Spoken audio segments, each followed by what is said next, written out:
আসসালামু আলাইকুম দর্শক, আমি আতিক রহমান পূর্ণিয়া আপনাদের স্বাগত জানাচ্ছি পূর্ণিয়ার খোঁজ, পূর্ণিয়ার ভিউ ইউটিউব চ্যানেল এবং ফেসবুক পেজে আমাদের নিয়মিত আলাপচারিতা অনুষ্ঠান খোঁজ খবরে। আমরা সমসাময়িক রাজনৈতিক ইস্যু এবং সমসাময়িক ঘটনাগুলি নিয়ে আমাদের অনুষ্ঠানে আলাপ করি। শুরুতে আমি জানিয়ে রাখতে চাই, আজকে আমাদের সম্মানিত আমন্ত্রিত অতিথি যারা আছেন, আপনারা পর্দায় দেখতে পাচ্ছেন, আপনাদের সবারই পরিচিত মুখ এবং প্রথমবারের মতন আমাদের এখানে আলোচনায় আমাদের গেস্ট হিসেবে আমরা আজকে পেয়েছি যাকে, তিনি হচ্ছেন আরিফ জেবতিক, যিনি একজন রাজনৈতিক বিশ্লেষক, অনলাইন অ্যাক্টিভিস্ট, বাংলাদেশে অনেক আমরা জানি যে আমাদের শুধু এই চ্যানেলে না, ওনার অসংখ্য ভক্ত সারা দেশে ছড়িয়ে ছিটিয়ে আছে। আরিফ ভাই, আপনাকে স্বাগত জানাচ্ছি এবং ধন্যবাদ এবং কৃতজ্ঞতার সাথে স্বাগত জানাচ্ছি যারা সৈয়দ মামুন মাহবুবকে, যিনি আমাদেরকে নিয়মিত সময় দিচ্ছেন, তার বিশ্লেষণ আমাদের দর্শকরা আগ্রহ ভরে শুনছেন। আছেন সৈয়দ মামুন মাহবুব। আমি প্রথমেই আজকে যেহেতু আরিফ ভাইকে প্রথমবার পেয়েছি, আরিফ ভাইয়ের কাছে যেতে চাই। আমার প্রথম সাবজেক্টটা হচ্ছে একটু আমাকে ভূমিকা দিয়ে বলতে হচ্ছে। বিশ্ব রাজনীতিতে বাংলাদেশ একটা গুরুত্বপূর্ণ ইস্যুই হয়ে উঠেছে বলা যায়, কারণ বাংলাদেশে আমাদের দেশে অনেকে এর মধ্যে টুইট করেছেন যে পাকিস্তানের সাথে খুব গভীর সম্পর্কে জড়িয়েছে বাংলাদেশ ডক্টর ইউনূসের সময়কাল থেকে। তো পাকিস্তানের সাথে সম্পর্কে জড়ানো স্বাভাবিকভাবে ভারতের আবার এটা দেখা, ভারতের এটা তির্যক চোখে দেখাই স্বাভাবিক যে ভারত পাকিস্তানের যে সম্পর্ক। আবার বাংলাদেশ ভারতের সাথেও সম্পর্ক উন্নয়ন, যেটা ইউনূস আমলে যা ছিল তার চেয়ে পরিবর্তন আছে। টার্কির সাথেও বাংলাদেশ ভালো সম্পর্ক রাখছে। আমেরিকা তো বলাই বাহুল্য যে আমেরিকার চুক্তি দিয়ে বাংলাদেশ, কেউ কেউ বলে যে 52তম স্টেট বানিয়ে ফেলবে কিনা, অনেকে যারা সমালোচকরা বলেন যে সেই ভেনেজুয়েলাকে সে যেরকম 51তম স্টেট বলেছে, এখন যা যা হচ্ছে আমাদের তেল কিনতে হয় আমেরিকার পানি, আমাদের তেল নিয়ে চিন্তা করে আমেরিকান কোম্পানি শেভরন আর আমেরিকার বাংলাদেশের রাষ্ট্রদূত, যে আমরা কিভাবে তেলে স্বয়ংসম্পূর্ণ হবো। এই প্রেক্ষাপটে আরিফ ভাই, বাংলাদেশ বিশ্ব রাজনীতি এখন কোন জায়গায় আছে? আমরা হেডলাইনটাই করেছি বাংলাদেশ নিয়ে কি নতুন কোন খেলা শুরু হয়েছে? আমি ধন্যবাদ আপনাকে পূর্ণিমা ভাই। যেটা হচ্ছে যে আমি আসলে হেডলাইনের সাথে একমত না এই কারণে, কারণ বাংলাদেশ নিয়ে কোনো নতুন খেলা শুরু হয় না। এগুলা ফুটবলের মতো খেলা না যে আপনি 90 মিনিটস একটা পার্ট খেলা শেষ হলো তারপরে একটা খেলা শুরু হবে। আমরা 24 আগস্ট মাসের যে ঘটনাটা দেখলাম, আওয়ামী লীগের শাসনামলের অবসান এবং পরবর্তীতে নতুন শাসক গোষ্ঠীর আগমন বাংলাদেশে, এই খেলাটা ধারাবাহিকতা আজকে পর্যন্ত চলছে। It's not a part. এটা শুরুই করা হয়েছিল যাতে আজকের যে পরিস্থিতি সেখানের মধ্যে যেতে পারে, বা আরো আগামীতে আমরা যেটাকে বলে যে ইকোনমিক্যাল কলোনি বানানো যায়, যাতে এই দেশটাকে অর্থনৈতিকভাবে পঙ্গু করে দেওয়া যায়। এই কারণে এই গেমটা শুরু হয়েছে। সুতরাং আমরা নতুন করে কোনো খেলার মধ্যে ঢুকি নাই। এই খেলার মধ্যে এই স্ট্র্যাটেজিক্যাল কারণে, ভৌগোলিক অবস্থানের কারণে আমাদের এক ধরনের চ্যালেঞ্জ আগে থেকেই ছিল। দ্বিতীয় যে মুশকিলটা তৈরি হয়েছে আমাদের, growing economy, growing middle class, purchase পাওয়ার গ্রোথ, এইসব কারণে আমরা যে কোনো সময় লেস ডেভেলপমেন্ট কান্ট্রি থেকে উপরে চলে যেতে পারি। আপনারা জানেন যে এটা অনেকটা প্রেশার দিয়ে আটকে রাখা। আমাদের যে মাথাপিছু আয়ের যে উম্ফলনীয় আমি বলবো, এবং অন্যান্য কারণে আমাদের কর্মক্ষম জনগোষ্ঠীর শক্তি অনেক বেশি এখন এই মুহূর্তে। আমাদের যেটাকে ডেমোক্রেটিক ডিভিডেন্ড বলে, সেই ডেমোগ্রাফিক ডিভিডেন্ডের জায়গাটা অনেক বেশি। সবকিছু মিলিয়ে আমরা এখন খুবই একটা আকর্ষণীয় জায়গা বিদেশি বিভিন্ন শক্তির জন্য, আমাদের অর্থনীতি এবং আমাদের অবস্থান। এইটারই প্রক্রিয়াগত কারণে বাংলাদেশের আজকের এই অবস্থা, এবং এটা নতুন কোনো খেলা না, এটা ধারাবাহিক একটা খেলা। এই মুহূর্তে খেলাটা কার্যকর হচ্ছে আর কি, যেটা ধরুন গত 2-3 বছর ধরে চলছে। এইটার একটা ফল শুরু হচ্ছে মাত্র, যেটা ইউনূস সাহেব প্রথমার্ধে করে দিয়েছেন। উনি পুরো মাঠটা সাজিয়ে দিয়ে গিয়েছেন, গোল টোল করার জায়গাটা ব্যবস্থা করে দিয়ে গেছেন। তারই কন্টিনিউশন আজকের যে সরকার, তারা সেখানে ধারাবাহিক এখন গোলগুলা দিয়ে যাবেন। আমি একটু যুক্ত করতে চাই আরিফ ভাই, ইউএসএ যে এগ্রিমেন্ট, ইউএসএর সাথে যে বাণিজ্য চুক্তি, এই চুক্তি একদিকে সরকার বলছে যে এটা পুনর্বিবেচনার সুযোগ আছে, পুনর্বিবেচনা করবে হয়তো, আবার চুক্তি কিন্তু বাস্তবায়ন হচ্ছে, অনেক কিছু বলা যায় যে বাস্তবায়নের পথে হাঁটা হচ্ছে। শোনা যাচ্ছে আমাদের বে অফ বেঙ্গল, আমাদের পোর্ট, সেগুলোতে আমেরিকান ওয়ারশিপ তারা আনাগোনা করতে পারবে। তাহলে চুক্তি যদি বাস্তবায়নই হয়, এটার পর্যালোচনার কি জায়গা থাকছে? পর্যালোচনার জায়গা আছে, আমি জানি না আপনি কোথায় শুনেছেন। এগুলো কৌতুক, এগুলো শুনতে ভালো লাগে। একটা দাড়ি কমা, ফুল স্টপ, কিছু বদলানোর ক্ষমতা নাই। মানে ক্ষমতা নাই মানে কি, এটা বদলানো হবে না ধরে নিয়েই তো আপনি ক্ষমতায়। সুতরাং এইসব জোক শুনতে ভালো, কিন্তু বাস্তবে এগুলোর কিছু নেই। পর্যালোচনা করার সুযোগ আছে, দুনিয়ার সকল চুক্তির পিছনে লেখা থাকে যে এটা উভয় পক্ষ মাঝে মাঝে পর্যালোচনা করবে।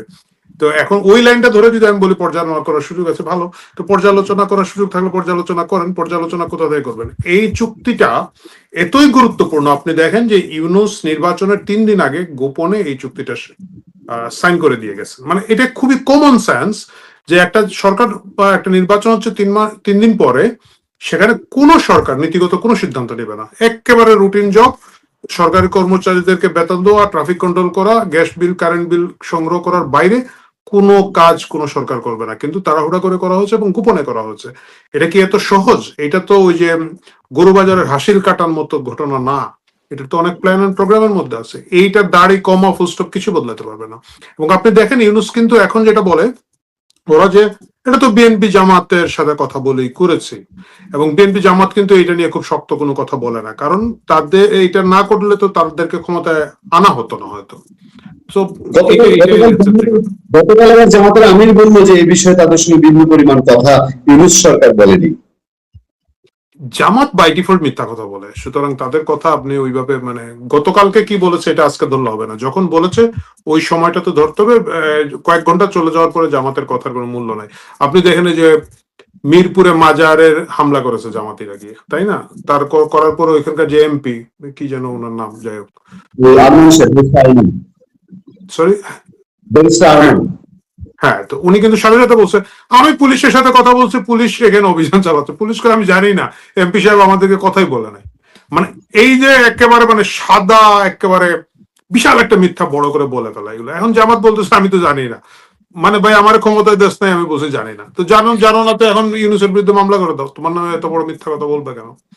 তো এটা তো বাস্তব হচ্ছে কি, এটা এই পুরো প্রসেসটাই তো এটার ভিতরের একটা অংশ হিসাবে এসেছে। সুতরাং বাংলাদেশ নতুন করে একটা ঝামেলা পড়তে যাচ্ছে তা না, এই ঝামেলাটা গত কয়েক বছর ধরে চলছে, আগামীতে এটা খুব খারাপের দিকে যাবে। মানে অর্থনীতি তো ওভারনাইট আপনি কালকে সকালে যে ধসে পড়বে তা না, এটা ধসে পড়ার লক্ষণ যেগুলো, এগুলো কিন্তু সবই দেখা যাচ্ছে। এবং যদি আল্লাহ না করে কোনো ধরনের প্রাকৃতিক দুর্যোগ এটার মধ্যে আরেকটু অ্যাড হয়ে যায়, তাহলে কিন্তু বাংলাদেশি হিসাবে আমাদেরকে অনেক কষ্ট ভুগতে হবে। আরে ভাই, আমি আবারও আসবো আপনার কাছে, আমি একটু মামুন মাহবুবের কাছে আছি। মামুন ভাই, এই আরিফ ভাইকে প্রথম যে প্রশ্নটা করেছি যে বিশ্ব প্রেক্ষাপটে বাংলাদেশ এখন কি, এবং সেদিনও একটা আলোচনা আমাদের ছিল, আমরা ইন্ডিয়ার মধ্যে আমরা সীমাবদ্ধ ছিলাম, কিন্তু এখন দেখছি যে বাংলাদেশের সাথে কূটনৈতিক সম্পর্কের বিবেচনায় চীন, আমেরিকা, তুর্কি, পাকিস্তান, ইন্ডিয়া সবাই মিলে আমরা যেন মাঝখানে কোন একটা জায়গায় আছি। আপনি কি দেখতে পাচ্ছেন, নাম্বার ওয়ান? এবং নাম্বার টু হচ্ছে, আরিফ ভাই প্রশ্ন তুলে ফেলেছেন যে এই যে মাজার হামলা থামছেই না, সেই অনুসন্ধান যে শুরু হলো, এবারে সরকার বিএনপি গঠনের সময় মাজার আক্রান্ত, তাও রাজধানীর কেন্দ্রস্থলে, মিরপুর তো রাজধানীর কেন্দ্রস্থল, এখন সেইখানে একটা আদি পুরনো মাজার, শাহ আলী মাজার, কিন্তু যারা মাজার প্রেমী তাদের কাছে একটা খুব উল্লেখযোগ্য জায়গা, সেটা আক্রান্ত হলো। আপনি কিভাবে দেখছেন সৈয়দ মামুন মাহবুব? জি, ধন্যবাদ। আপনি যেটা বলেছেন বাংলাদেশ নিয়ে নতুন কোন খেলা শুরু, আমি আমার সহ আলোচক আরিফ জেপ্তিক সাহেবের সঙ্গে একমত যে এটা দীর্ঘদিনের খেলা, এটা শুধু গত 2-3 বছরের না। আমাদের বাংলাদেশের, আমাদের যেটা একমাত্র গর্বের, কবি রুদ্র মোহাম্মদ শহীদুল্লাহর ভাষায় বা কবি শামসুর রহমানের ভাষায়, স্বাধীনতা তুমি আমার একমাত্র স্বজন হারানো স্বজন। তো সেই মুক্তিযুদ্ধের সময় তো আমরা আন্তর্জাতিকভাবে একটা গুরুত্ব বহন করেছিলাম, অর্থাৎ তখন মার্কিন যুক্তরাষ্ট্র, পশ্চিমা বিশ্ব এবং সমাজতান্ত্রিক চীন, তারা আমাদের শুধু বিরোধিতাই করেনি, পাকিস্তানেরকে সর্বপ্রকার সহায়তা দিয়েছিল, আর্থিক, সামরিক। এমনকি ডিসেম্বরে মার্কিন যুক্তরাষ্ট্র 7ম নৌবহর পাঠিয়ে দিয়েছিল। কিন্তু তখন সারা বিশ্বের যে মুক্তিকামী আন্দোলনে, বিশেষ করে দ্বিতীয় বিশ্বযুদ্ধোত্তরকালে সোভিয়েত ইউনিয়নের যে অসাধারণ অবদান, সারা বিশ্বের মুক্তিকামী মানুষের আন্দোলনকে সমর্থন করা, এবং আমাদের যে মহান মুক্তিযুদ্ধ, সেখানে বাংলাদেশ আওয়ামী লীগ তো নেতৃত্ব দানকারী সংগঠন, তার সঙ্গে তদানীন্তন পাকিস্তান দ্বারা নিষিদ্ধ পূর্ব পাকিস্তানের কমিউনিস্ট পার্টি, তখনকার নেতা বীর কমরেড মনি সিং, মোহাম্মদ ফরহাদ, তা ছাত্র ইউনিয়ন, ন্যাপ, অধ্যাপক মুজাফফর, এদের ভূমিকা, সঙ্গে আওয়ামী লীগ তো নেতৃত্বই ভূমিকা, এবং তাজউদ্দিন সাহেবের মতো। আমি এই জন্য খুব দৃঢ়তার সঙ্গে বলি, বঙ্গবন্ধুর জন্ম না হলে আমাদের স্বাধীনতা যুদ্ধ শুরু হতো না, আর তাজউদ্দিন সাহেব না থাকলে আমাদের মুক্তিযুদ্ধ সম্পন্ন হতো না সফলভাবে। কারণ আপনি জানেন মুক্তিযুদ্ধের মধ্যেও মুজিব বাহিনীর দুইবার তাজউদ্দিন সাহেবকে হত্যা করার উদ্যোগ নিয়েছিল ওই যুবনেতারা, তখনকার যুবনেতা শেখ ফজল হক মনি সহ অন্যরা। তো যে ইতিহাসে সেই তাজউদ্দিন সাহেবকে সবাই অবজ্ঞা করেছে, কেউ বাদ দিয়েছে, কেউ নাম বলতে চায়নি। কিন্তু ইনশাল্লাহ তাজউদ্দিন সাহেব বঙ্গবন্ধুর ঘনিষ্ঠ সহচরী হিসেবে যেরকম জীবন দিয়ে প্রমাণ করেছে বঙ্গবন্ধুর প্রতি তার অকৃত্রিম আনুগত্য, তো সেখান থেকেই তো আমাদের বাংলাদেশের গুরুত্ব এবং বঙ্গবন্ধু যে সাহসের সঙ্গে ভূমিকা পালন করেছিল, তার সেই অসাধারণ উক্তি, বিশ্ব আজ দুভাগে বিভক্ত, একটি শোষক আর একটি শোষিত, আমি শোষিতের পক্ষে, কিংবা তার আরো একটা ভাষণ, আমি লুমুম্বা হব, আলেন্দে হব, তবু সাম্রাজ্যবাদের কাছে মাথা নত করব না। এবং উনি তো আমাদের সংবিধানে সমাজতন্ত্রকে ইনক্লুড করেছিলেন, যা পদ্ধতিগত প্রয়োগের ত্রুটি দুর্বলতা তো সব দেশেই থাকে। তো তারপর থেকে তো জিয়াউর রহমানের আমলে একদম উল্টো, অবাধ মুক্ত বাজার অর্থনীতি, 91-এর পরে বোধহয় 93-এর দিকে আমি যদি ভুল না করে থাকি, আওয়ামী লীগও তার গঠনতন্ত্র চেঞ্জ করে মুক্ত বাজার অর্থনীতি করলো, হয়তো বাস্তবতার কারণে। তো মার্কিন যুক্তরাষ্ট্রের সঙ্গে খারাপ সম্পর্ক কিন্তু ভাই বিএনপি আওয়ামী লীগ কেউই মেনটেন করেনি। প্রত্যেকে চেয়েছে মার্কিন যুক্তরাষ্ট্রের সঙ্গে ভালো সম্পর্ক রাখার, এবং যে যখন বিরোধী দলে থেকেছে তখন মার্কিন এম্বাসিতে যাওয়া ছিল আন্দোলনের একটা অন্যতম কাজ। মার্কিন অ্যাম্বাসেডারকে আমি শেখ হাসিনার বাসায় বহুদিন দেখেছি, যখন আমরা 2001 থেকে 2006 পর্যন্ত আওয়ামী লীগ না করলেও গণতান্ত্রিক আন্দোলন করেছি আপনার আইনজীবী সমন্বয় পরিষদ থেকে, তখনও যে কয়েকবার গিয়েছি শেখ হাসিনা ওখানে, তাতে একবার দুইবার দেখেছি মার্কিন অ্যাম্বাসেডার যেতে। কিংবা ধরেন এই যে 23-এর দিকে এই যে এখানে ভারতে যে মিটিং হলো, সেখানে তো শেখ হাসিনা তার কন্যা সাইমা ওয়াজেদ পুতুল, ওর নাম কি, জো বাইডেনের সঙ্গে ছবি তোলার জন্য উদ্গ্রীব হয়েছিলেন, এবং ছবি তুলে তো সেটা ওবায়দুল কাদের গর্ব করে বলেও ছিল। তো তখন বিএনপি একটু তেরসা কথা বলতো, এখন তো বিএনপি মার্কিন যুক্তরাষ্ট্রের কোলে। আর মার্কিন যুক্তরাষ্ট্রের সঙ্গে চুক্তি নিয়ে সবচেয়ে ভালো বলেছেন গতকাল বীর মুক্তিযোদ্ধা বিএনপির এমপি ফজলুর রহমান সাহেব, বলেছে এইটা রবার্ট ক্লাইভ 1757-র পরে রবার্ট ক্লাইভ এবং মীর জাফরের চুক্তি, এরপর তো আর কোনো বিশ্লেষণ লাগে না। আর আপনি যেটা, আমি যে কারণেই বলছি, আমি একদম খোলামেলা বলি, বিএনপি এবং আওয়ামী লীগ এই দুটি দলের একটিকে বাদ দিয়ে করবেন, একটিকে বাদ দিয়ে আপনি দেশে সুস্থভাবে থাকতে পারবেন না।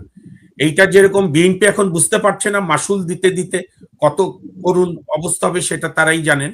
আওয়ামী লীগও নিষিদ্ধ না করলো, আওয়ামী লীগেরও 2014 পর থেকে প্রবণতা হয়েছিল বিএনপি বাদ দিয়ে কিভাবে দেশ চালানো যায়, পারেনি। কারণ বিএনপি এবং আওয়ামী লীগ আপনি মানেন আর না মানেন, দুটি দল আমাদের 1979 সাল থেকে 2008 অব্দি নির্বাচনে, তারপরে তো ওই 3টা নির্বাচন হয়নি, আর এটা তো সাজানো নির্বাচন, তো দুই দল 70 থেকে 72% জনগণকে প্রতিনিধিত্ব করে। এই দুটি দল যদি মিনিমাম কিছু ইস্যুতে ঐক্যমতে না পৌঁছায়, যে একে অপরকে রাজনৈতিকভাবে মোকাবেলা করব, অ্যানিহিলেশন করব না, মিটিং এর মধ্যে বোমা নিক্ষেপ করব না, কিংবা নিষিদ্ধ করব না, তাহলে বাংলাদেশে গণতন্ত্রের জন্য শুভ লক্ষণ হবে। না হলে আমরা এই বৃত্তের মধ্যে ঘুরতে থাকব। আমরা এই কথা বলে পার পাবো না যেরকম যে আওয়ামী লীগ ফ্যাসিস্ট, আওয়ামী লীগকে রাজনীতি করতে দেব না, আবার এই কথা বলাও সেই অন্ধত্বই হবে যে বিএনপি মানে স্বাধীনতা বিরোধী, কাজে বিএনপি কে আপনার নির্মূল করে আমরা দেশ বাঁচাবো, হবে না। বিএনপি আওয়ামী লীগ 19-20, কখনো এ বেশি ভোট পায়, কখনো ও বেশি ভোট পায়, আসন সংখ্যা কম বেশি হয় অনেক, কিন্তু ভোটের পার্সেন্টেজে দুই দলের মধ্যে কখনো 6 থেকে 7% হয় না। এখন প্রশ্ন কি, প্রশ্ন তৃতীয় কোন রাজনৈতিক শক্তি গড়ে ওঠেনি, জামাত তো একটা ফিক্স শক্তি, এইবার ইউনূস আসিফ নজরুলদের প্রশ্রয় একটু ফুলে ফেপে উঠেছে, এটা কৃত্রিম, এটা হচ্ছে গরুকে ইনজেকশন দিয়ে যেরকম বড় করে না কোরবানির সময়, দেখবেন অনেক গরু আবার মরে যায় হাটের মধ্যে, আর সহ্য করতে পারে না ইনজেকশন। তো জামাতকে ইনজেকশন দিয়ে ইউনূস সাহেবরা বড় করেছে। আপনি কালকেই একটা নির্বাচন দেন, শেখ হাসিনা না আসতে পারুক, আওয়ামী লীগের কোন নেতা না আসতে পারুক, আওয়ামী লীগ নৌকা নিয়ে ইলেকশন করবে, বিএনপি ধানের শীষ নিয়ে ইলেকশন করবে, ফার্স্ট সেকেন্ড কে হবে আমি গণক না, তবে এটুকু বলতে পারি ফার্স্ট সেকেন্ড বিএনপি আওয়ামী লীগের মধ্যেই হবে, বাকিরা থার্ড ফোর্থ অনেক পিছনে। এই রিয়েলিটি আমাদের দুইটি বড় দল যতক্ষণ আত্মস্থ না করবে, ততক্ষণ আমাদের এই ট্র্যাজেডি থাকবে। আর মাজার হামলা নিয়ে যেটা বলছেন, এটা তো জামাতদের যে উগ্র ধর্মকে ব্যবহার করা, তার ধর্ম পালন করে না, ধর্মকে নিয়ে ব্যবসা করে। তো এটার বিরুদ্ধে আমি মনে করি যে এখন যারা মাজারে মাজারে যান, দেখেন আমি মনে করি যে মাজারে যায় তার অধিকার আছে মাজারে যাওয়ার, যে যায় না তার অধিকার আছে। কিন্তু এই যে ফ্যাসিজম হচ্ছে এইটা, আমি যাই না তুমি যাও এই জন্য তোমাকে হামলা করবো, এটা সরকার বিএনপি কেন এখনো দোদুল্যমান হচ্ছে বিএনপি বলতে পারবে। তবে আমি মনে করি যারা মাজারে বিশ্বাস করে তারা কিন্তু গতকালও মিছিল করেছে, আজকে করেছে, তাদের আন্দোলন আরো জোরদার হওয়া দরকার। জি, ধন্যবাদ মামুন ভাই। আমি আবারও আসবো আপনার কাছে। আরিফ ভাই, ওই যে মামুন ভাইকেও বলি, মামুন ভাইয়ের আলোচনার সাপেক্ষে একটা কথা খুব বাজারে চলে তো, যে আগেই ভালো ছিলাম। আমি আরিফ জয়দীপ ভাই আপনার কাছে জানতে চাচ্ছি যে আওয়ামী লীগ নিয়ে নানান বিশ্লেষণ, একটা পর্যায়ে এমন শোনা যায় যে আওয়ামী লীগের ফ্যাসিস্ট বলতে বলতে এখন কথা ওঠে যে ফ্যাসিস্টকেই মানুষ ভালোবাসে কিনা। মানে যেসব পরিস্থিতি আমরা পার হয়ে এসেছি, আপনার কি মনে হয়? অনেকে বলেন, আজকেও আমরা ঘরোয়া আলোচনা কেউ কেউ বলছিল আওয়ামী লীগের জন্য খুব টাফ ঘুরে আসা। অনেকেই বলে যে আওয়ামী লীগ ফিরবে, কিন্তু খুব যে সুদূর মানে ভবিষ্যতে ফিরবে, কতটা কতটা টাফ হয়ে আছে, কতটা জটিল পর্যায়ে আছে আওয়ামী লীগের ফেরা? কারণ বাংলাদেশে তো নর্মালি আওয়ামী লীগের কার্যক্রম নিষেধাজ্ঞা তুলে নেওয়া হবে না। এখানে জামাত বলেন আর বিএনপি বলেন, এনসিপি বলেন, তারা একজোট হয়ে এর বিপক্ষে অবস্থান নিয়েছে। ফলে কোন দিকে যাবে আসলে ভবিষ্যৎ বাংলাদেশের রাজনীতি? যে একটু আগে মামুন ভাই যে কথা বলেছেন, শুনুন, বাস্তবতা হচ্ছে আপনি এই দেশে আওয়ামী লীগ এবং বিএনপি এই দুইটাকে অতি দ্রুত মুছে ফেলতে পারবেন না। কারণ আমাদের কোনো তৃতীয় শক্তির সম্ভাবনা তৈরি হচ্ছে না যে ঠিক আছে আমরা ওই দিকে যাচ্ছি, সুতরাং আমরা আর আওয়ামী লীগ করবো না, বেটার আওয়ামী লীগ আছে, বা বিএনপি করবো না, বেটার বিএনপি আছে। এই দুইটা দলের অনেক দোষ ত্রুটি আছে, কিন্তু জনগণ এই দুইটা দলের সাথে ইমোশনালি অ্যাটাচড, অ্যালাইন, এবং এটার অনেক কিছুই কিন্তু যুক্তির মধ্যে না। মানে আপনি তারা খুব যুক্তি টুক্তি দিয়ে লাভ নেই, সে সোজা বোঝে ভাই আমি বিএনপি করি, আমি আওয়ামী লীগ করি। এই একটা বিরাট চাঙ্ক অফ পিপল আমাদের এই দেশে আছে। সুতরাং খুব দ্রুত সহসা আগামী 5, 10, 15, 20 বছরের মধ্যে এই দুটো দল বাংলাদেশের রাজনীতি থেকে চলে যাবে, এটা আমার কাছে মনে হয় না। খুব যদি একটা দৈব ঘটনা না ঘটে থাকে, বড় এক ধরনের ট্রান্সফরমেশন যদি না হয়, যেটা ধরেন মুক্তিযুদ্ধ হয়েছিল, একটা বিরাট 71 একটা ট্রান্সফরমেশন এসে এখানে ধরেন মুসলিম লীগ, নিজামে ইসলামী পার্টির মতো বড় বড় পার্টি কিন্তু ভ্যানিশ হয়ে গেল। সো ওই ধরনের কিছু না হওয়া পর্যন্ত এটা হবে না। দ্বিতীয় যে কথাটা আপনি বলেছেন যে অনেক লোক বলেন আগেই ভালো ছিলাম, আমাদের দুর্ভাগ্যটা কি, আমাদের দেশে কিন্তু আমরা নতুন রাজনৈতিক মানে অ্যালাইনমেন্ট যেটা হয়, এটা তৈরি হয়ে পুরানোরা কত ব্যর্থ হয়েছে এটার উপরে। যে সরকার থাকে সে যখন অজনপ্রিয় হয়ে যায়, তখন গিয়ে কিন্তু লোকজন আবার ঘুরে তাকায়। আমি 91-এর আগে যাচ্ছি না, আমি 91 থেকে যদি বলি, বিএনপি সাপোর্ট ছিল, লোকজন বিএনপি ক্ষমতা আসলো, তারপরে এই জনগণই কিন্তু আবার আওয়ামী লীগ, বিএনপি কে ভালো লাগলো না আওয়ামী লীগ গেল, আবার আওয়ামী লীগের ভালো লাগলো না, আবার কিন্তু বিএনপি জামাতকে দিল, বিএনপি জামাতের উপরে ভরসা হারিয়ে আবার এটাকে আওয়ামী লীগের ভোটে আসলো। সুতরাং আগেই ভালো ছিলামের যে আকাঙ্ক্ষাটা, এটা তো আছে।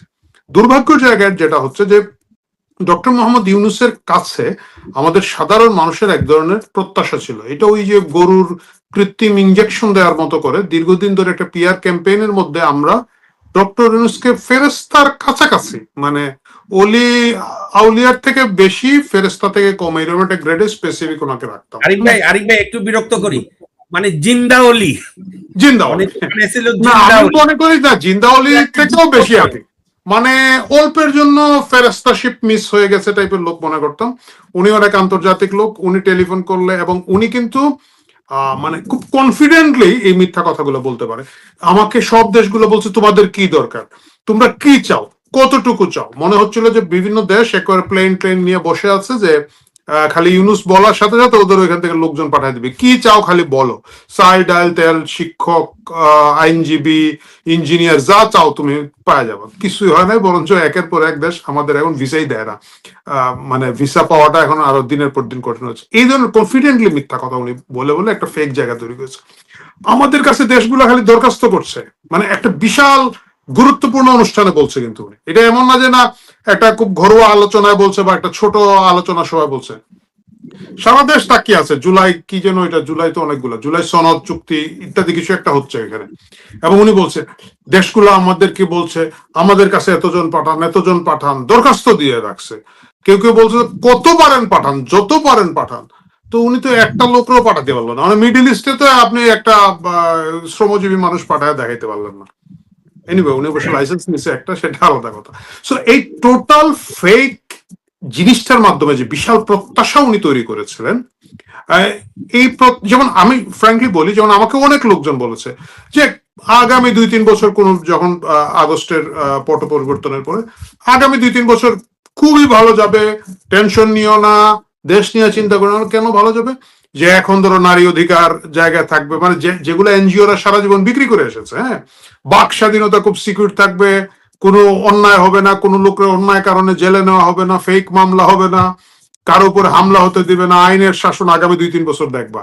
তারপরে নির্বাচন হইলে কি হবে জানি না। এবং এই জন্য কিন্তু ব্যাপক লোকজন নির্বাচন চাই না, সাররে 5 বছর চাই এইখানে ছিল। এবং যেহেতু আপনার মোহটা অনেক বড় ছিল, এটা ধপাস করে মোহ ভঙ্গটাও খুব দ্রুত হয়েছে।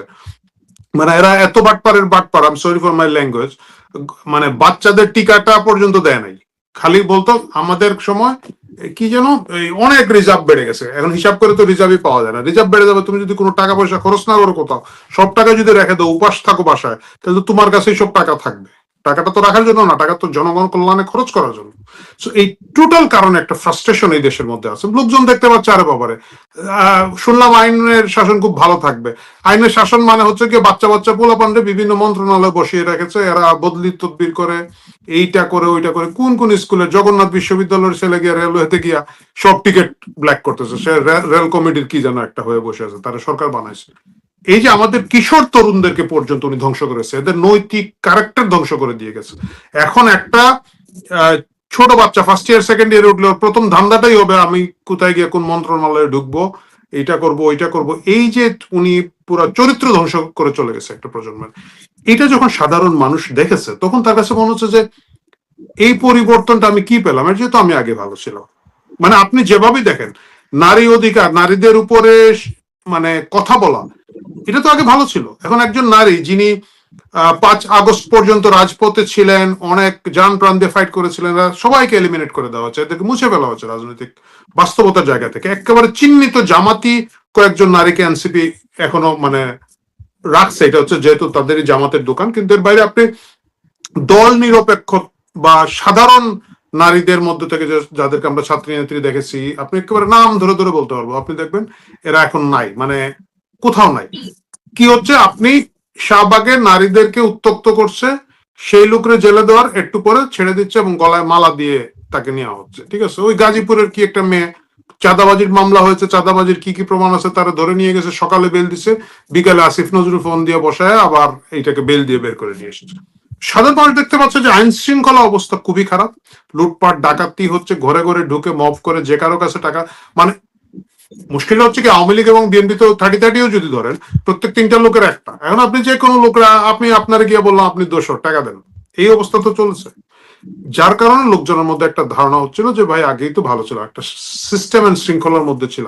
আওয়ামী লীগ যে পুথ পবিত্র দল তা কিন্তু আমি মোটেও বলছি না, ঠিক আছে। তাদের সময়কার দুর্নীতি, তাদের সময়কার বিভিন্ন ধরনের প্রবলেম, সমস্যা, তাদের ইচ্ছাকৃত করার সমস্যা, তাদের মানে জনগণকে সম্মান না জানানোর ব্যাপারে তাদের কিছু কিছু নেতার খুবই যে উগ্র কাহিনী, সবকিছুকে মেনে নিয়ে বলছে। কিন্তু সাধারণ মানুষ এক ধরনের শৃঙ্খলার মধ্যে ছিল।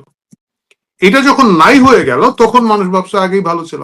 মানে এখানে তো আপনি কারো দোষ দিতে পারেন না। কেউ যদি আগে ভালো ছিল ফিল করে, সেই ফিলের উপরে তো আমার আপনার নিয়ন্ত্রণ নাই। একটা লোক দেখতে পাচ্ছে কোনো কারণ ছাড়া একটা প্রেস কনফারেন্সে 3টা সাংবাদিক প্রশ্ন করেছে, খুব ভদ্র প্রশ্ন করেছে, ঠিক আছে। সেই আমাদের যে ফিল্ম ডিরেক্টর, কি ওটার নাম, ফারুকি, সে এসে 3টা লোকের চাকরি খেয়ে গেল। ভাই একটা মানুষের, পুনিয়া ভাই আপনি নিজে সাংবাদিক, আমি সাংবাদিক, মোহাম্মদ ভাই এখানের মধ্যে আইনজীবী আছেন, একটা মানুষের প্রফেশনের টান দিতে হয় না। এটার সাথে অনেক ব্যাপার আছে। সে তার প্রফেশনাল ডিউটি করতে গেছে, আপনি এজ এ সাংবাদিক একটা জায়গায় গেছেন, সাংবাদিক আপনার কাজ হচ্ছে প্রশ্ন করা, করেছেন। ভাই যে মামুন ভাই আছে, মামুন ভাই হচ্ছে আইনজীবী, ওনার কাজ হচ্ছে কোর্টে গিয়ে একটা সোয়াল জবাব করা। এই কারণে আপনি তার প্রফেশন থেকে বের করে দিবেন। এবং সে যে খুব মহা কিছু বলেছে তা কিন্তু না। এই ধরনের উগ্র লোকজন ওইখানের মধ্যে ছিল। মানে এই যখন কাহিনী, এরপরে যদি লোকজন ভাবে যে ভাই আগেই তো ভালো ছিল, আমি তো মনে করি যে সেই বোঝা ভাবাটা সাধারণ মানুষের জন্য খুব খারাপ না। মানুষ বিপদে পড়ে গেছে কি, এদের অনেক লোকজন এরা আবার আন্দোলনও করেছে, এরা লজ্জা বলতেও পারে না যে ভাই আগেই তো ভালো ছিলাম, কেউ কেউ বলা শুরু করেছে। আমি দেখলাম এদের অধিকাংশ যারা ধরেন একটু জেল টেল খেটে এসেছেন তাদের বোধোদয় একটু বেশি হয়েছে, যারা এখনো জেল খাটেন নাই তাদের বোধোদয় হয় নাই, কিন্তু বলা শুরু হয়েছে। আমি এটাকে খুব অস্বাভাবিক হিসাবে দেখি না।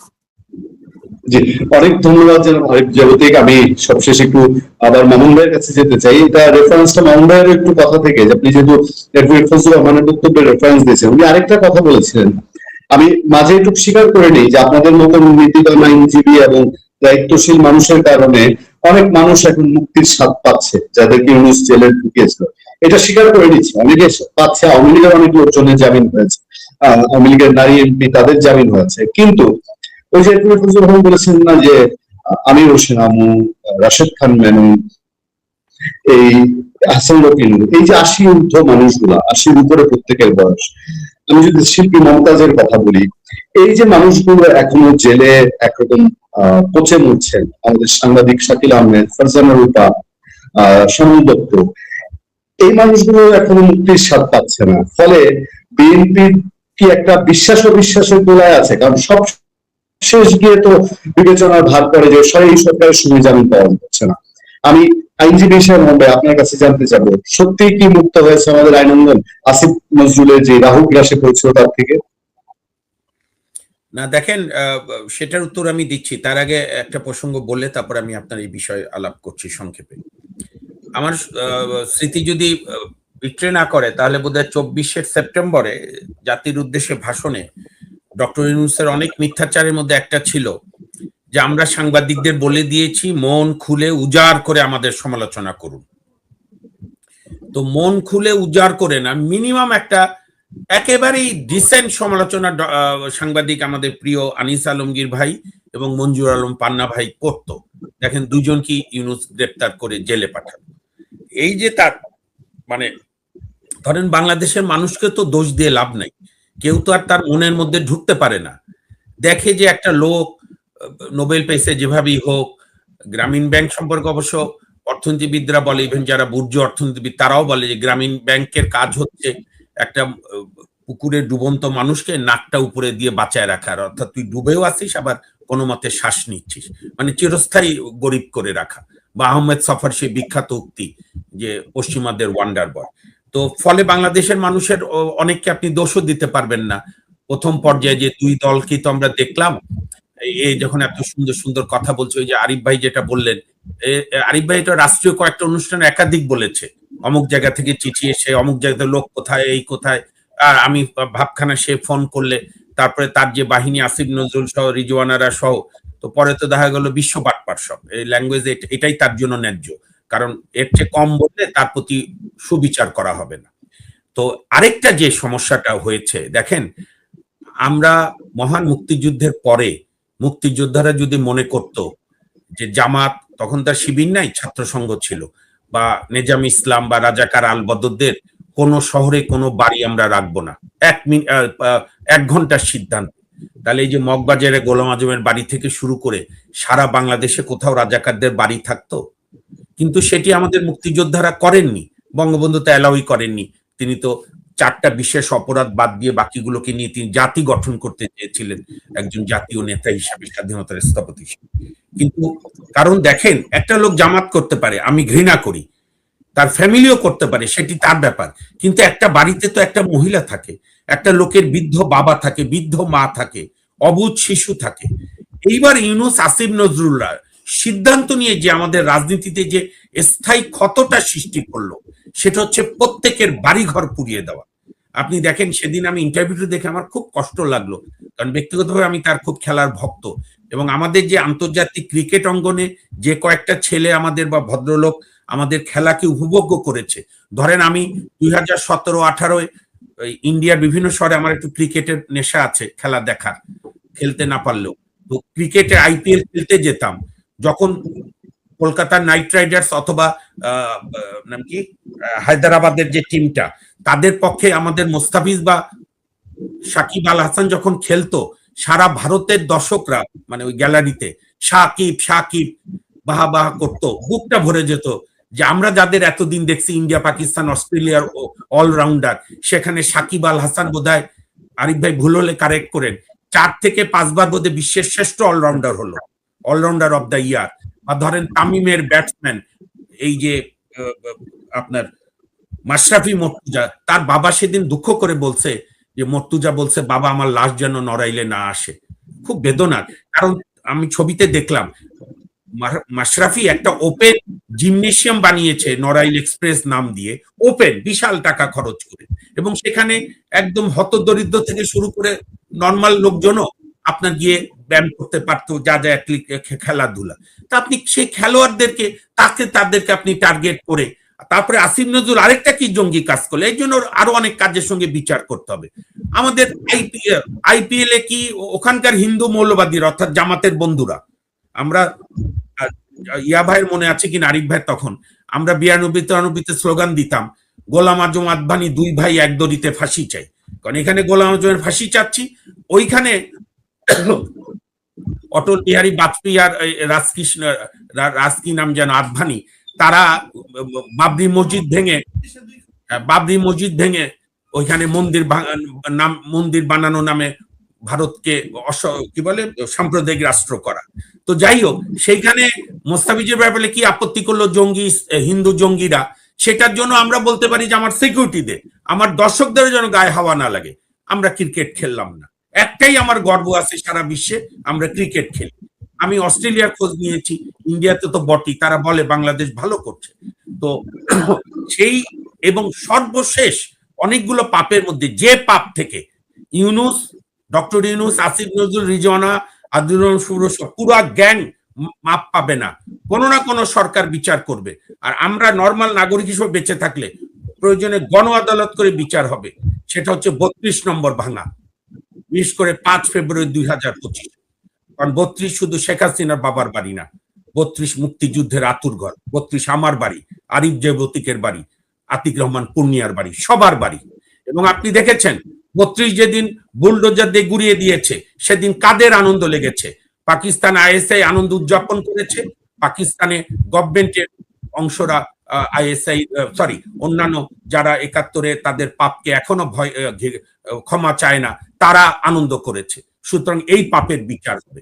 আর আপনি যেটা বলছিলেন লাস্টেটা কি বলছিলেন ভাই, জামিনের ব্যাপারে, জামিন আমি প্রায় 15-20 বছর ধরে, অর্থাৎ আওয়ামী লীগের আমল, তার আগে বিএনপির আমল 2001 থেকে 6 এবং এখনো, আমি একটা আর্গুমেন্ট কোর্টে, প্রধান বিচারপতির সামনে, হাইকোর্টে, এবং একবার এর জন্য আমার কন্টেম্পটও হয়েছিল।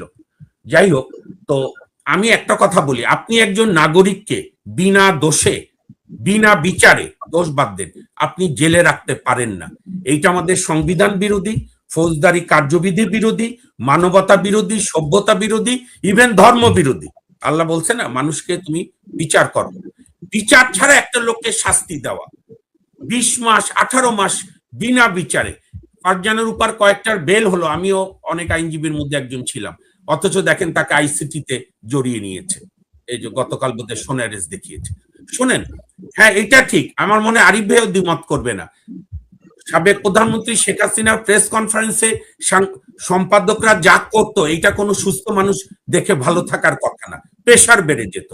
তো সাংবাদিক তার দায়িত্ব বাদ দিয়ে সরকারের তোষণ করে, এইটার জন্য তো আপনাকে তাহলে নতুন আইন বানাতে হবে, এটার জন্য তো আপনি তাকে মার্ডার কেসে আটকে রাখতে পারবেন না, এটা তো অপরাধ।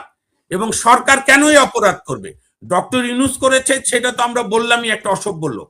এই গভর্নমেন্টও যদি এইটা করে, তাহলে যে দুষ্টু জনেরা বলে এই সরকার ডক্টর ইউনূসের এক্সটেনশন, সেটাই প্রমাণ হবে। কালকে ফজলুর রহমান সাহেব এটাও বলেছে যে এই সরকার যদি একই ভুল করে, আওয়ামী লীগের মতোই পরিণতি হবে। দেখেন, আমি একটা কথা বলি, আওয়ামী লীগ শেষের দিকে, যেহেতু ছোটদের সবাই সবাইকে চেনে, আর আমার একটা প্রফেশনাল সুবিধা কি পূর্ণিয়া ভাই, আমাদের কাছে টপ টু বটম আসে সব দলেরই, আমরা কোনটা কেস করি না করি আমার চয়েস।